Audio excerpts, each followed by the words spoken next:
Hello students, today we are going to learn about the chapter 6 recursion. Okay, this is our chapter named as recursion, is chapter 6 in our textbook. Okay, so what is recursion basically? Recursion is basically what I must tell you. In recursion, basically it refers to a programming technique in which a function calls itself. Yes, the function calls itself either directly or indirectly. What is the meaning of that? I must tell you. There are two ways to call a function. First is called directly, and the second one is indirectly. Okay.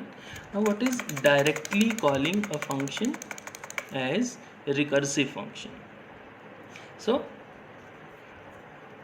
I must tell you about what can be a recursion.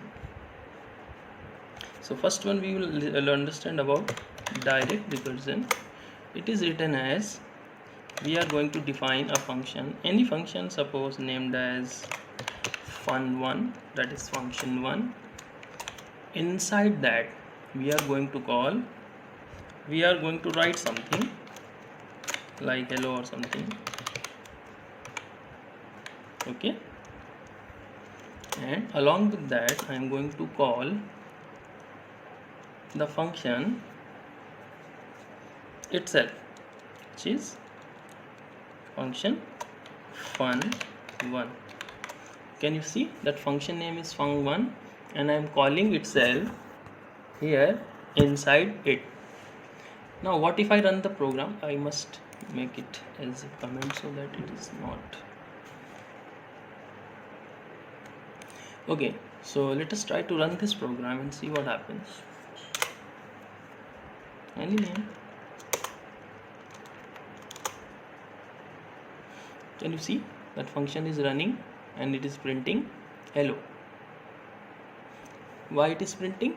Because I am calling the function itself. This is called the direct method. Which kind of method it is called? Direct method. Then there is an indirect method.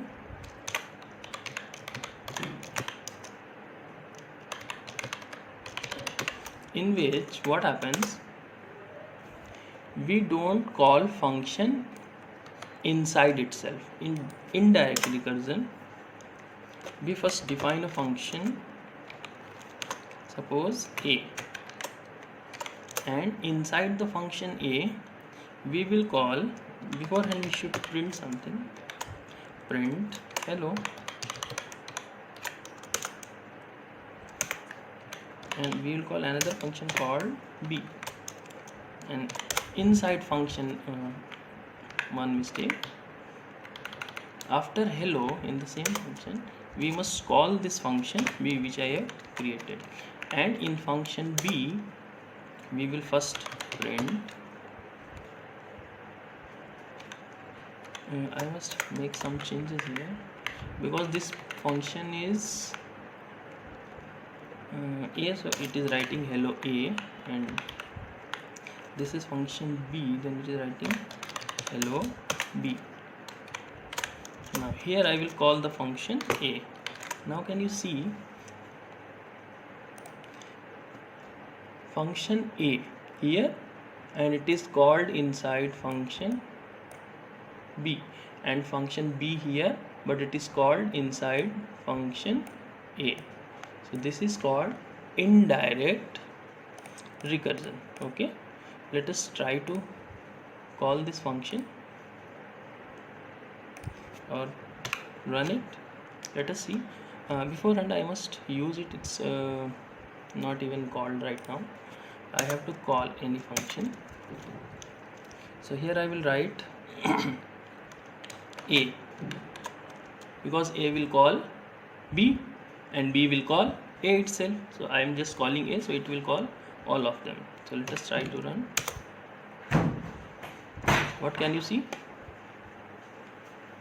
You can see, yes, you can still see that it is running along with some errors, and previously it was started writing hello a, hello b, hello b, hello b, because what is happening now. At last, let me show you one thing.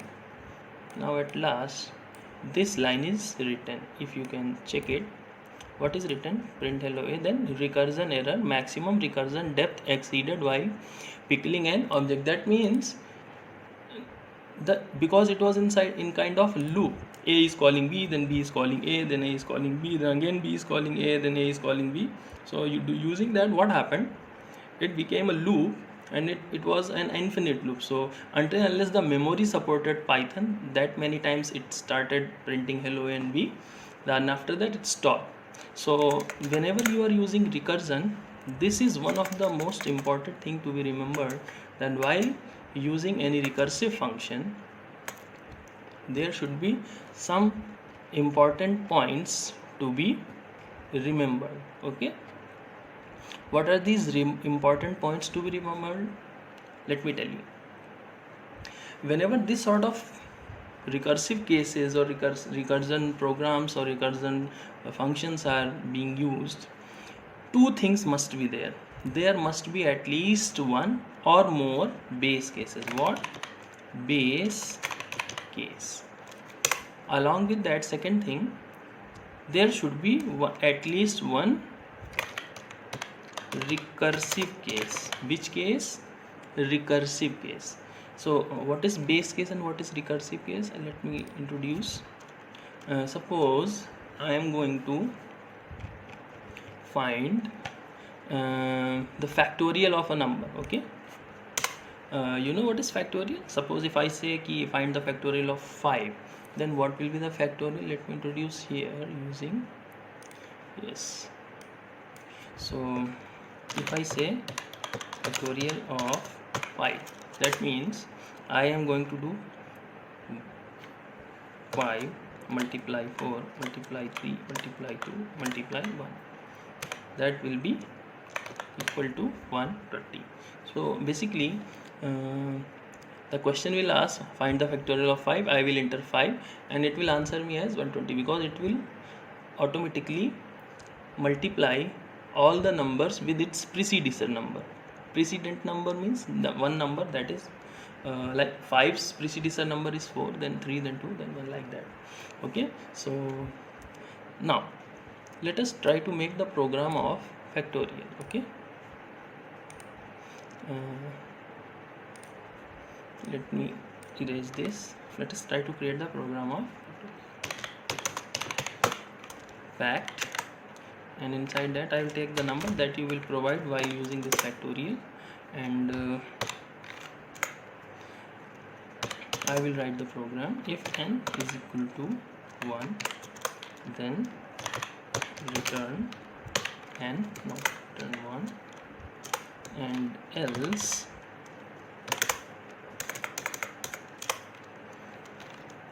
return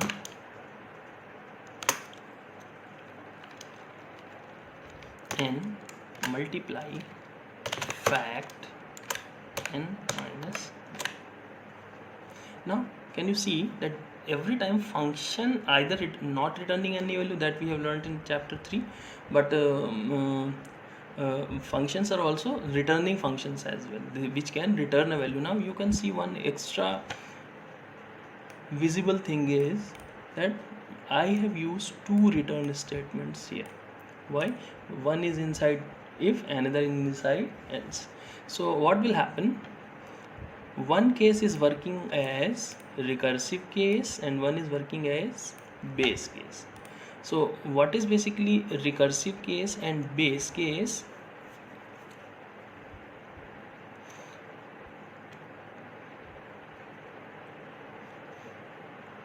I'll let you understand.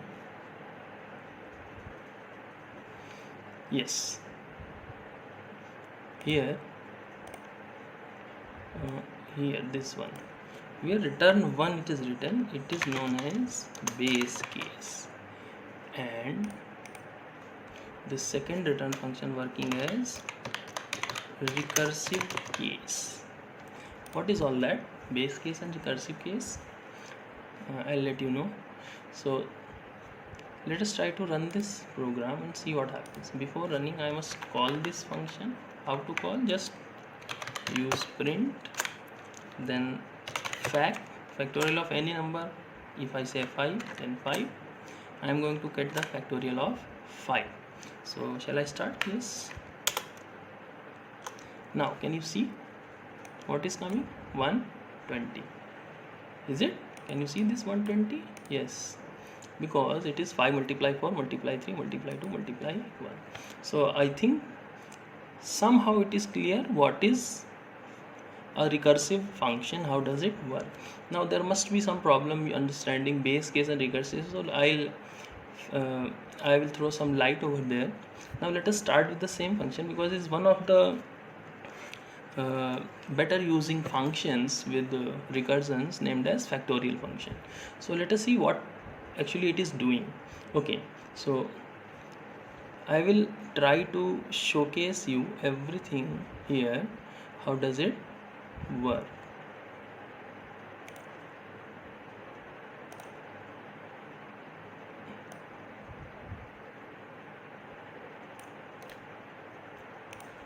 Actually it is happening what? Here I am trying to paste something. Now if you can see here, I am calling this fact5. So fact5 basically is calling the function fact. Here it is calling the function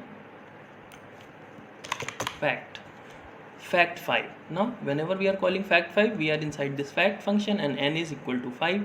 Now let us start checking. If n is equal to 1, so n is to 5 right now, it is not 1. That means this return case, which is base case, will not run. That means what will run? Else case will run. And in this else case, what is returning? N, which is 5, multiplied fact n minus 1, that is 5 fact n minus 1, which is 4. Now fact itself, again it is the function name which is being called here. That means it will again return back to the function itself, where n will be working as 4. Inside that we will come here. 5 is already outside, then we are inside here. 4 plus fact, again n minus 1, n was 4, now n minus 1 3. Same way it will keep on running till it is reaching 1. Now fact 1 means where n is 1. Now if we reach here, what will happen? Till now from 5 to 2, which case ran? This case, return n fact n minus 1, because it is recursive case. And this base case will only run when the n will be 1. So where n became 1? 5 4 3 2 1 here, fact 1. You can see that 1, n value 1 became here. So if from there also it will return, because again it is calling the function itself, so it will go back to the function and it will again check. If n is equal to 1, now you can find what is n from here. It is 1. So n is equal to 1, condition matches. What will happen? It will return this time. It will not go to the else, it will return here. It will what? It will return 1. So you see, on the place of fact 1, what we have returned? Only 1. So now there is only sum. What is left? I must change something. That program was of summing the function, so I am actually using factorial. So I have to make the sign changes as star. Okay, we are not going to sum, we are going to multiply everything, so we have to use this star sign. Okay,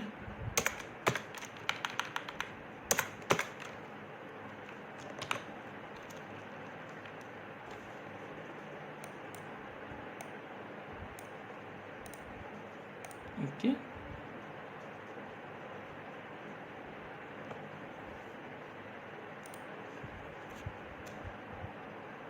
I'm trying to replace every. Now can you see all? Now it is working fine. From here 1 multiply 2 multiply 3 multiply 4 multiply 5. So in this way 2 multiply 1 is 2, and 3 multiply 2 is 6, 6 multiply 4 is 24, and 24 multiply 5 is 120. So this is the basic way a recursion function works. I think it is very much clear with you that how to use this recursion function, is it? Yes. So let us try to understand some more things.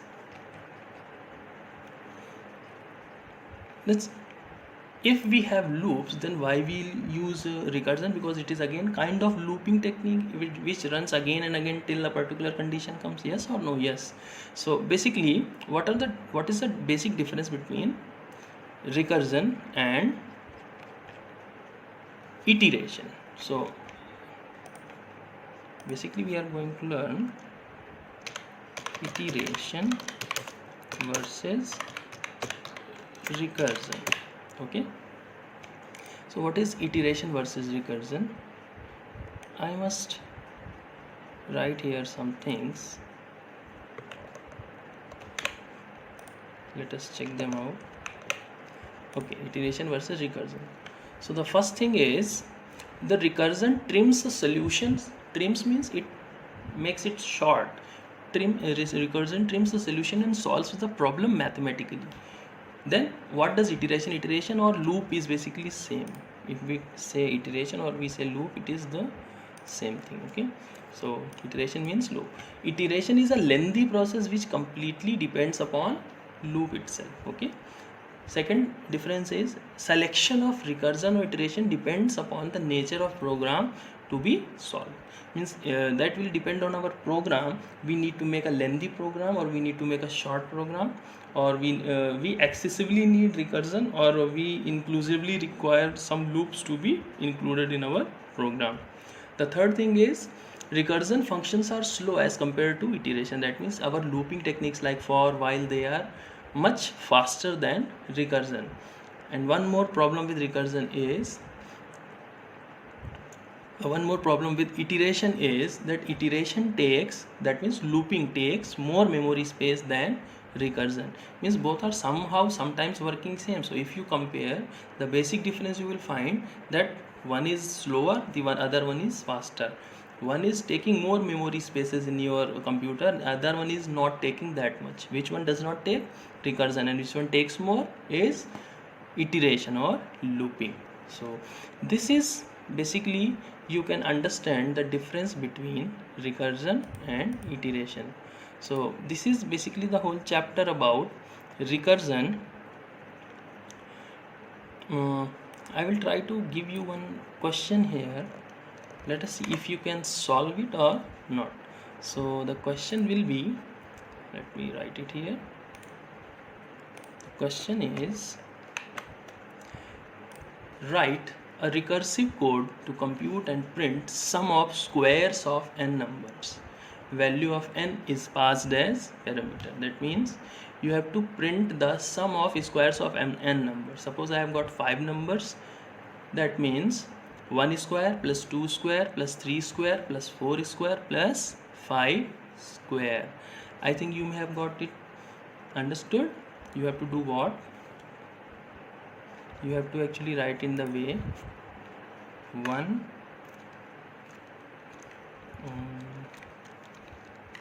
power 2 plus 2 power 2 plus 3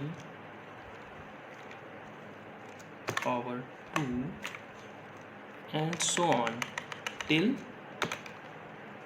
n power 2. So where n will be given by the user, and in using loops you can also make, but that is not our syllabus. According to the syllabus or which we are learning recursion, so maybe you can do it with loop. Now the problem is you have to do the same question using recursion. Okay, so that is all about our chapter recursion, and yes, chapter is completed. So thank you for watching my video, and keep sharing, keep liking, and keep subscribing our school channel, which is very much required. Okay, thank you, thanks a lot.